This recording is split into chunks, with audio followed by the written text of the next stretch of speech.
Kalian yang biasanya sehari ngafalin 300 vocab, terus besoknya hilang. Nah, kalian tuh ngapain aja sebenarnya sampai bisa hilang seperti itu? Daripada kalian pakai cara yang seperti tadi, yaitu menghafal, dan ujung-ujungnya juga bakal hilang, mending pakai cara yang ini. Halo semuanya, selamat datang kembali di channel Jago Bahasa. Dan hari ini gue akan membahas sebuah topik yang mungkin banyak dari kalian sering alami, terutama itu soal bahasa Inggris atau hal dalam mempelajari bahasa Inggris. Tapi jangan khawatir, gue juga di sini akan memberikan solusi dari perspektif gue. Jadi tolong simak videonya sampai habis. Ya, jadi pertama-tama kalian udah familiar dengan beberapa kata ini belum? Contohnya kayak agile, ada lagi cascade, terus ada onboarding, dan ada revamp. Nah, kalau kalian belum familiar dengan kata-kata yang tadi, itu menandakan kalian belum masuk ke tahap orang yang paham dengan professional English vocabularies. Beberapa permasalahan umum yang sering dialami oleh seseorang yang membuat dirinya itu terlihat bodoh dalam bahasa Inggris, ini ketika dia memang membuat beberapa kesalahan, contohnya kayak kesalahan grammar, ada lagi kayak kesalahan kosakatanya salah, atau mungkin pronunciation-nya salah. Dan itu semua akan membatasi beberapa orang ini, atau kalian tentunya yang dalam hal ini bermasalah dengan bahasa Inggris, itu membuat kalian merasa sedikit ya minder, atau bisa dalam artian merasa malu, dan bahkan juga sampai insecure dengan diri kalian sendiri untuk mau belajar bahasa Inggris. Dari permasalahan tadi sebenarnya ada hal yang mau gua sangkal, yaitu adalah kalian itu sebenarnya udah familiar dengan yang namanya bahasa Inggris, atau bahkan gue bilang sebenarnya kalian tuh udah pinter sih sebenarnya berbahasa Inggris. Contohnya kalian pasti lebih familiar bahasa Inggrisnya daripada bahasa Indonesianya, seperti Wi-Fi. Wi-Fi itu kan udah umum banget, atau ada yang bilangnya Wi-Fi meskipun salah pronunciation ya, tapi kan kalian udah bilang itu Wi-Fi atau Wi-Fi atau Wi-Fi ya, sebenarnya Wi-Fi. Dan arti Indonesianya atau bahasa Indonesia dari Wi-Fi itu adalah jaringan nirkabel yang mungkin sering kalian lihat tapi nggak pernah kalian pakai sama sekali. Contoh lain lagi misalkan kayak flash disk, itu kan diska lepas ya di bahasa Indonesianya, tapi kalian lebih enak memang pakai yang namanya flash disk. Nah, seperti itu. Berikutnya, gue sebenarnya kemarin tuh ada lihat-lihat beberapa Twitter dari orang-orang yang memang punya kendala dengan bahasa Inggris. Dan ini mungkin akan gue highlight dan sambil gue bacakan ya. Yang pertama itu dari ini nih. Ada yang bilang, work, aku nggak punya orang dalam, bukan lulusan reputable university, nggak good looking, nggak bisa bahasa Inggris. Yang di highlight bahasa Inggrisnya ya. Masih bisa dapat kerja kan ya guys. Jadi dia merasa bimbang gitu.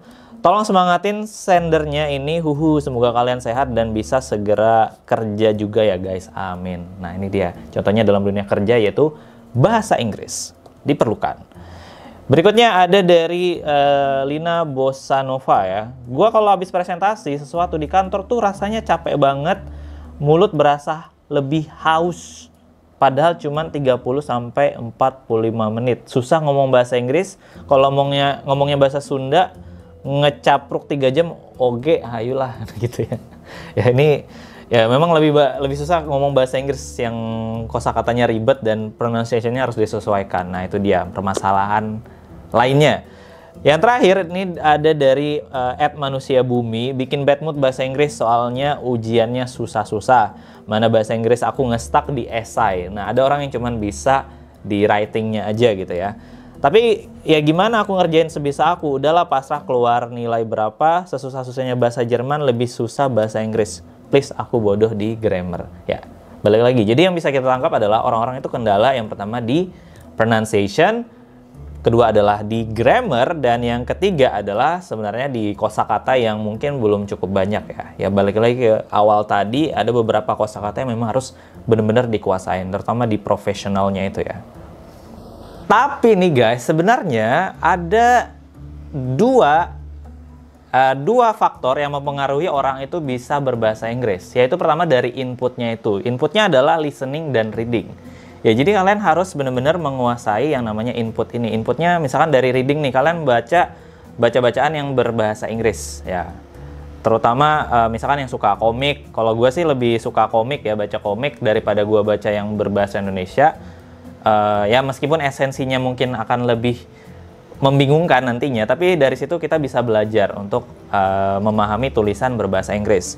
Dan juga dari listening, yang kalian dengarkan itu biasanya lagu-lagu apa sih? Ya lagu-lagu bahasa Inggris lebih baik ya untuk bisa lebih cepat menguasain kosakata yang sering bisa kalian dengerin di lagu-lagu favorit kalian. Terutama yang berbahasa Inggris, jangan dengerin lagu yang lain. Kalau suka Korea ya sambil dibarengi dengan lagu-lagu berbahasa Inggris kayak gitu. Oke?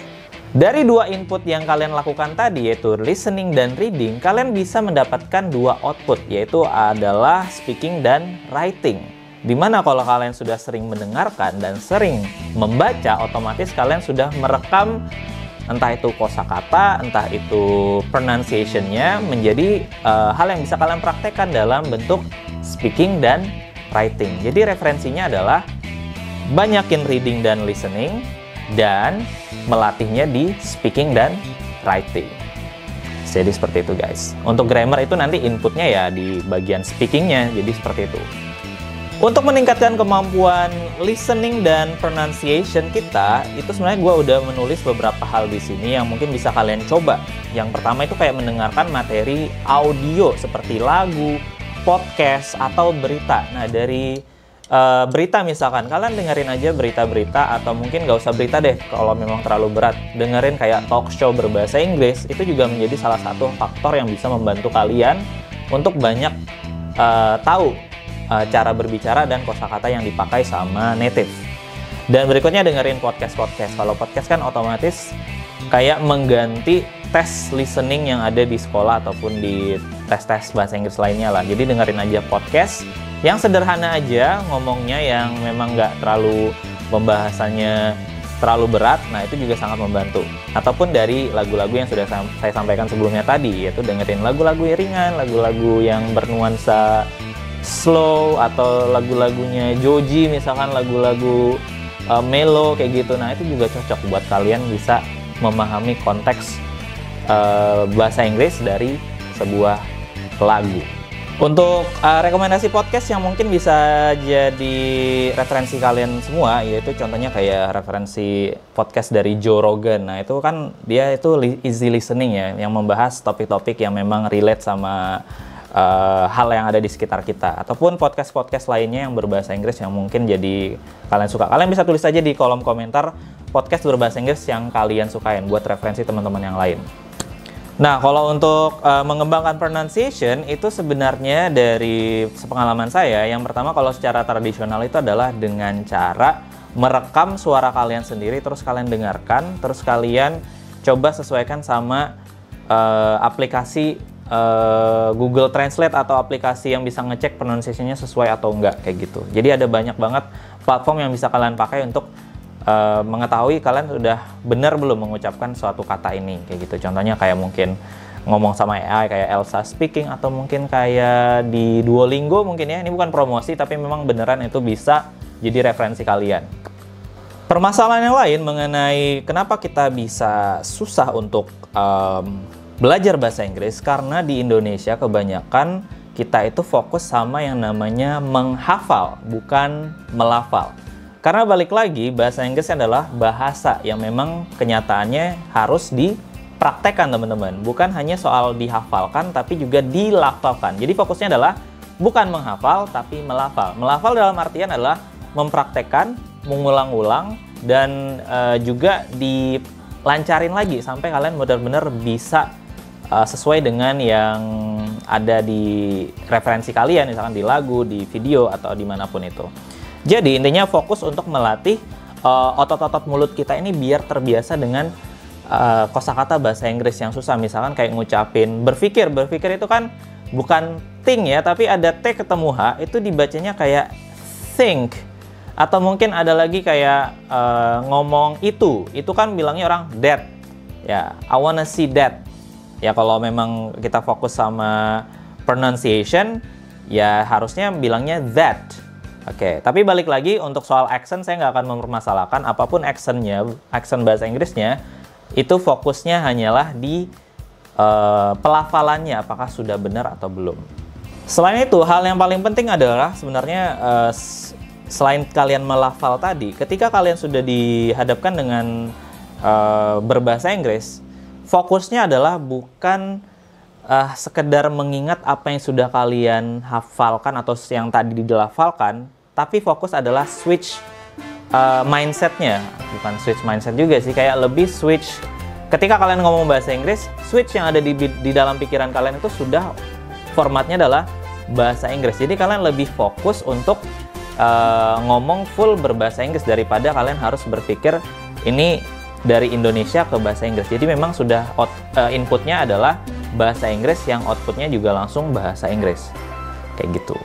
Ada sebuah penelitian yang mengatakan kalau sebenarnya ingatan manusia itu terbagi jadi dua, ingatan jangka pendek dan jangka panjang. Nah, ingatan jangka pendek ini adalah ketika kalian sudah mendapatkan suatu input dari entah itu materi, entah atau apapun itu, biasanya di dalam otak kita itu hanya bertahan sekitar 1 jam setelah kita mendapatkan input itu, dan di jam-jam berikutnya itu paling hanya bertahan, atau yang mungkin yang bisa kalian ingat itu hanya sekitar 40% dari apa yang sudah kalian terima. Correct me if I'm wrong ya guys.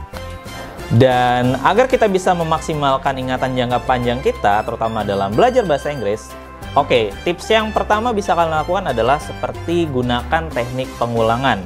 Seperti menggunakan kayak flashcard. Jadi kalian sudah nyiapin beberapa flashcard gitu buat kalian buka, kalian lihat ini apa bahasa Inggrisnya, entah itu dalam bentuk gambar atau dalam bentuk clue seperti apa, itu kalian sendiri yang ngatur gimana biar kalian bisa tahu ya. Jadi balik lagi fokusnya bisa menghafal supaya bisa diingat secara jangka panjang, yaitu diulang-ulang. Kalau kalian hanya menghafal tanpa diulang-ulang, itu nggak akan jadi suatu pelafalan, jadi hanya sekedar masuk ke dalam ingatan jangka pendek kita tadi. Dan berikutnya adalah bisa juga gunakan aplikasi belajar bahasa yang memang sudah komplit ya, bisa dikatakan komplit dari tools-toolsnya mungkin yang bisa membantu kalian untuk lebih banyak praktek kosakata baru dalam bentuk kalimat. Dan yang paling penting adalah jangan lupa untuk selalu melatih daya ingat kalian. Ya, jadi ada banyak cara biar bisa melatih kekuatan daya ingat ya teman-teman, yaitu asah otak. Bukan hanya soal bahasa Inggris, tapi bisa juga dengan kegiatan lain yang bisa mengasah otak kalian. Oke, dari sekian pembahasan tadi yang sudah gue bahas, kita masuk ke dalam kesimpulannya ya teman-teman. Untuk meningkatkan kemampuan bahasa Inggris itu kita perlu mengatasi. Yang pertama adalah rasa malu. Ingat, kita nggak boleh malu. Kebanyakan orang sudah menyerah sebelum berperang ya. Jadi malunya dulu dilawan, terus dijalankan aja tanpa memperdulikan apa perkataan orang lain soal bahasa Inggris kita, atau mungkin dibilang sok Inggris juga ya kebal aja gitu, jangan langsung minder seperti itu. Jadi fokus sama hal yang tadi saya sebutkan, yaitu listening dan pronunciation, serta mengubah pendekatan kita dari sekedar menghafal menjadi benar-benar memahami dan mengaplikasikan di dalam kehidupan sehari-hari biar kalian makin lancar. Ingat, balik lagi, bahasa Inggris itu adalah skill. Skill itu kalau dalam bahasa Inggris bukan bilangnya study, tapi learn. Learn itu disertai dengan praktek. Contohnya kayak learn to drive, learn to cook. Nah, jadi learn itu adalah belajar sekaligus praktek. Kalau kalian cuma bilang study English, berarti kalian cuma menghafal atau mempelajari teori-teori bahasa Inggris ya teman-teman ya. Jadi ingat, sekali lagi, gunakan bahasa Inggris itu sehari-hari di kehidupan kalian, dipraktekkan. Cari jam-jam yang bisa kalian gunakan untuk praktek, dan gunakan berbagai sumber daya online, aplikasi, dan media belajar interaktif, ataupun kalian bisa juga ikut kursus. Contohnya di Jago Bahasa ya, kita menyediakan kelas online yang bisa menyesuaikan dengan kebutuhan kalian. Nah, balik lagi, tergantung dari minat kalian seberapa besar dan mengatasi rasa malu tadi di awal. Oke. Jadi cari hal-hal yang bisa mendukung pembelajaran kalian soal bahasa Inggris ini. Oke, mungkin sekian. Terima kasih sudah nonton video ini. Jangan lupa like, comment, share, dan juga pastinya subscribe. Dan semoga ini menjadi bermanfaat, dan jangan lupa untuk melihat konten-konten kita lainnya. Oke, see you next time guys, and have a nice day.